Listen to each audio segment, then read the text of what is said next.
Struggling with eczema flare-ups? Hi there, I am your AI Herbalist, and today, I'll share a simple herbal routine to calm eczema naturally, fast and gently. Aloe vera gel.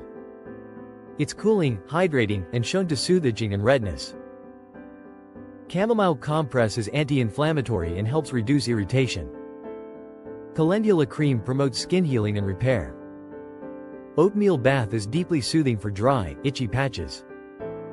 Evening primrose oil is rich in GLA, supports skin barrier from within. Use these remedies consistently, but remember, always patch test first and skip if irritation worsens. Don't forget to like, share and subscribe for more natural and herbal health tips. Visit us at www.naturefirstremedies.com. This video is for informational and educational purposes only and does not replace professional medical advice. Always consult a qualified healthcare provider before changing your diet, lifestyle, or supplement routine, especially if you have health conditions, are pregnant, or are on medication.